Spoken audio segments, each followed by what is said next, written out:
Alors, cette explication-là, elle est intéressante, mais bon, je ne vais pas m'arrêter à ça directement, je vais plutôt m'arrêter à, si vous voulez, les raisons pour lesquelles cette parabole figure dans la Bible. En fait, on peut penser que dans les premiers siècles, au tout début de l'histoire de l'Église, alors je signale entre parenthèses qu'il y a de la place encore pour ceux qui seraient debout et qui souhaiteraient s'asseoir. Par exemple, ici, là, il y a 3, 4, 5, 6, au moins 6 places qui sont disponibles. Donc si vous souhaitez vous asseoir, venez par ici.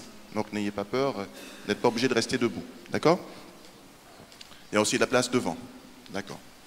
Alors, je disais que au début, dans l'Église primitive, il y avait quand même un souci pour les Juifs devenus chrétiens, notamment les Juifs qui étaient de sensibilité pharisienne, donc des Juifs qui étaient des observants assidus de la loi de Moïse. Des observants assidus de la loi de Moïse et qui voyaient un peu d'un œil assez, pour le moins, mauvais, enfin un œil quand même suspicieux et mécontent des païens qui venaient se convertir, qui se convertissaient, et puis aussi des grands pécheurs qui se convertissaient, et puis qui étaient baptisés comme eux, qui recevaient l'Eucharistie comme eux, et qui étaient bénéficiaires des mêmes promesses qu'eux. Et ça, c'était un peu un scandale pour ces Juifs-là. Donc c'est aussi pour ça que cette parabole est là. C'est pour répondre aussi à leurs préoccupations. Alors, et puis, d'ailleurs, on imagine aussi le scandale que ça pourrait représenter pour ces mêmes Juifs. Le fait que sur la croix, Jésus est crucifié avec 2 brigands, et puis il y en a un que nous appelons le bon larron, mais le bon larron était un grand brigand, un voyou, un malfaiteur. Et in extremis, in articulo mortis, eh bien, il obtient le salut. Il dit l'autre qui insultait, à l'autre brigand qui insultait Jésus, tu n'as pas la crainte de Dieu. Tout ce que nous récoltons là maintenant, nous récoltons ce que nous avons semé. C'est juste le châtiment qui tombe sur nous parce que nous avons fait du mal, nous sommes des malfaiteurs. Mais lui, Jésus n'a rien fait de mal. Et puis il se tourne vers Jésus en disant, Seigneur, souviens-toi de moi quand tu viendras dans ton royaume. Et Jésus lui fait cette réponse que vous connaissez tous par cœur. En vérité, je te le dis, aujourd'hui même, tu seras avec moi dans le paradis. On pourrait dire, mais c'est quand même trop facile. Donc c'est la même, vous voyez, c'est la problématique de ces Juifs convertis qui disent, mais attends, mais c'est quand même des gars qui sont des gros observateurs de la loi, des scrupuleux, méticuleux, et puis qui voient le gars qui a vécu toute sa vie dans une vie de vagabondagerie, et puis au dernier moment, in extremis, quand le gars il obtient la même récompense que la vie éternelle. Donc les gars, ils digèrent ça mal. Ça passe mal, quoi. C'est assez indigeste. Et est-ce qu'ils se disent, mais est-ce qu'il n'y a pas des gens qui vont se dire, bon, ben, je mène ma vie de péché, d'ailleurs, effectivement, ça existe, et je mène ma vie de péché, et puis je vais attendre d'arriver à l'article de la mort, et là, je vais faire venir monsieur le curé, dire, appelez-moi vite le curé, s'il vous plaît, pour pouvoir faire ma confession, et puis obtenir le passeport pour le ciel. Mais ça ne marche pas, ça peut pas marcher, ça peut pas fonctionner, pour plusieurs raisons. Bon, déjà, ça montre déjà une mauvaise compréhension des choses. L'idée que je vais mener ma vie de péché, et puis je vais attendre la fin, d'être moribond pour appeler le prêtre, ça suppose que dans sa tête, on a l'impression que la vie de péché est préférable à une vie sainte, à une vie droite.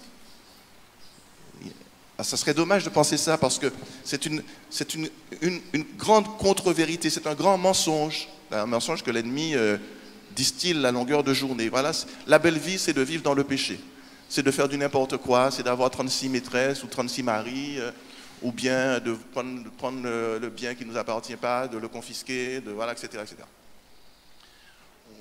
De dominer, d'écraser les autres quand on est plus fort, etc.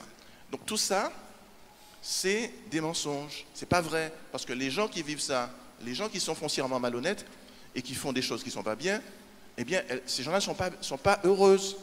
Ce sont des personnes qui sont mal dans leur peau, qui sont plus à plaindre que les gens à qui ils font du tort. Ceux qui font du quimbois aussi, tous ces gens-là. Mais ils se font du tort à eux-mêmes, ils sont mal dans leur peau. il ne trouve pas le sommeil la nuit. Comment on dit, conscientio qu'a battu la nuit. Pas de il a essayé de faire un petit sommeil, wap, levez là. Donc ça, c'est pas une vie, ça. On ne peut pas dire que c'est une belle vie de vivre dans le péché. Donc c'est déjà une première erreur. La deuxième erreur, grave, c'est que qui nous dit qu'on aura le temps au dernier moment de faire venir monsieur le curé pour nous confesser? La semaine dernière, j'ai enterré 2 personnes qui sont mortes subitement. Le même enterrement, le même jour. 2 personnes, subitement. Voilà, personne ne s'y attendait, ça a été brutal. Personne n'a vu venir. Personne. Donc c'était le grand choc.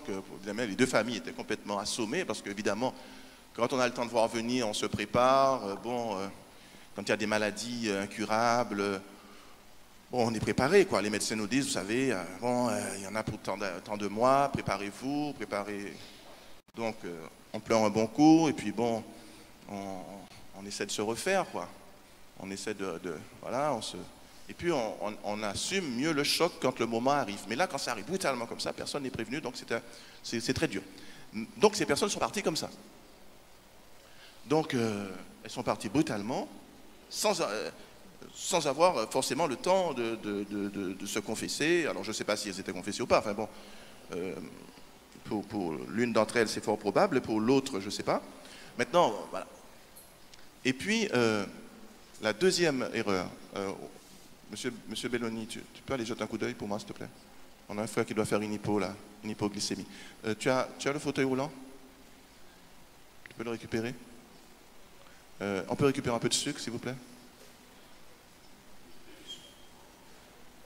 Je suppose que c'est une hypoglycémie.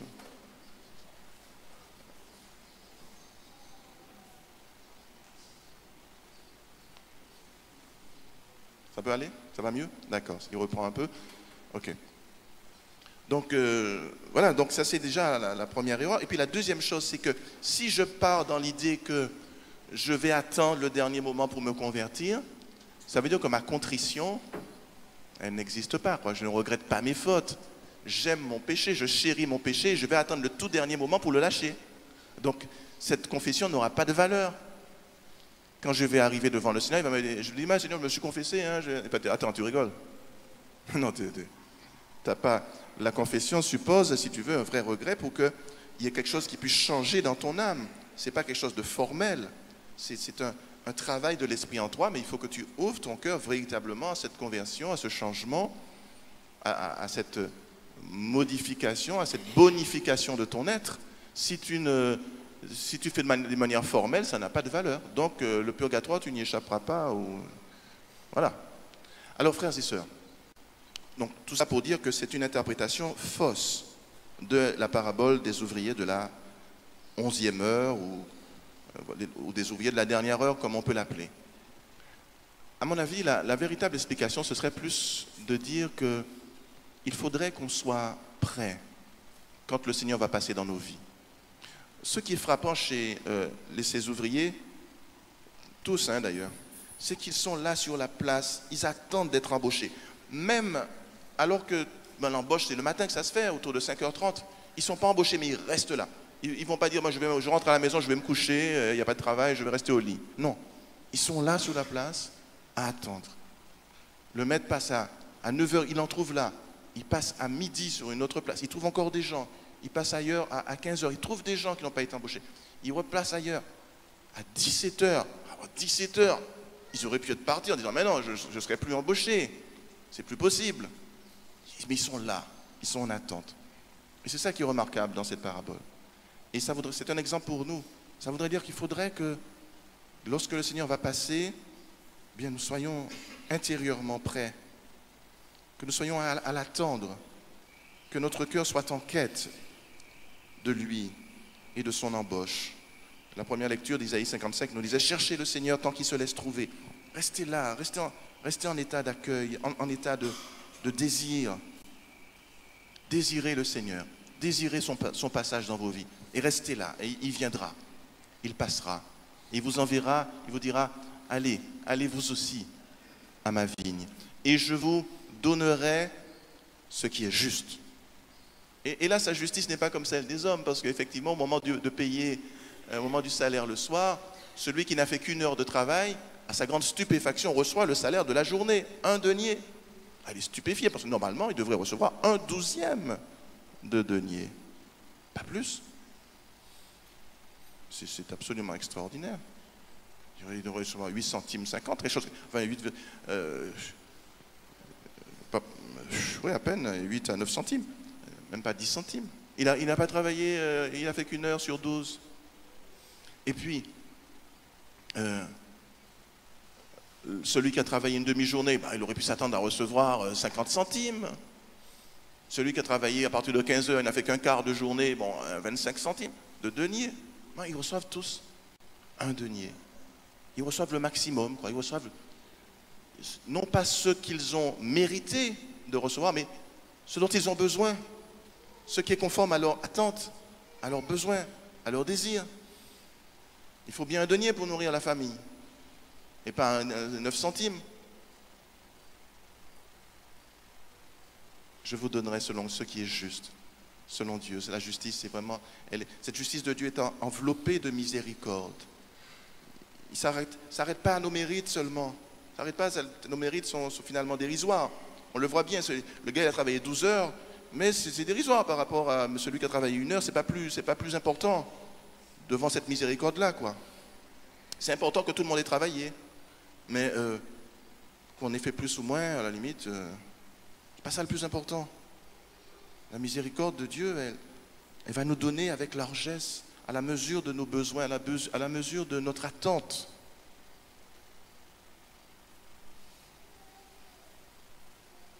Et donc finalement, les ouvriers de la... Vous voyez, si Dieu passe à nous chercher, nous sommes enfants, nous sommes jeunes, il nous envoie à la vigne très tôt, et nous voyons dans notre paroisse des jeunes qui cheminent, qui font leur catéchisme, leur cheminement, et qui tout de suite s'engagent, qui restent là toute leur vie, enfin pour certains, ils sont là toute leur vie, et ils restent à servir, ils font les 12 heures, et puis il y en a d'autres qui arrivent plus tard, dans leur trentaine, quarantaine, cinquantaine, d'autres qui arrivent encore plus tard, après la retraite, qui se mettent vraiment à la vigne. Mais tous, ils recevront la même récompense. Ils recevront ce qui est conforme à leurs attentes. C'est pourquoi il faut grandir l'attente en nous, il faut grandir notre capacité pour que Dieu puisse nous donner davantage. Parce que ce n'est pas Dieu qui va limiter ce qu'il va donner, c'est nous qui allons limiter le don. Oui, fais-toi capacité et je me ferai, dit le Seigneur, je me ferai contenu. Si tu as une grande capacité, tu recevras pour une grande capacité. Si tu as un cœur étriqué, tu recevras à la dimension de ton cœur. C'est comme tu arrives avec ton récipient, tu arrives avec un pot de Nestlé, tu recevras le contenu d'un pot de Nestlé. Tu arrives avec un grand seau, tu recevras un grand seau. Tu arrives avec un bidon de 200 litres, on le remplira pour toi. Avec une citerne, elle sera remplie aussi.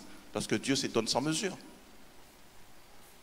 Et donc, en fait, vivre dès son plus jeune âge au service du Seigneur, eh bien, c'est élargir aussi son attente, sa capacité à recevoir.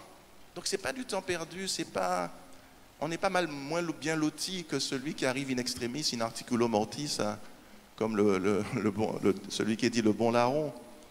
Finalement, travailler pour le Seigneur, plus longtemps on va travailler pour lui, peut-être davantage on va creuser ce désir de Dieu.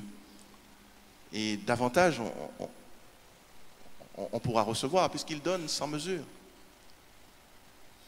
Alors, frères et sœurs, demandons au Seigneur cette grâce de répondre présent quand il va nous appeler. Je me souviens, quand j'étais au séminaire, nous étions jeunes séminaristes, et il y avait un professeur qui enseignait la spiritualité, il nous disait, ne faites pas à Dieu l'injure d'être malheureux à son service. Vous trouvez une parole très forte, parce que Dieu,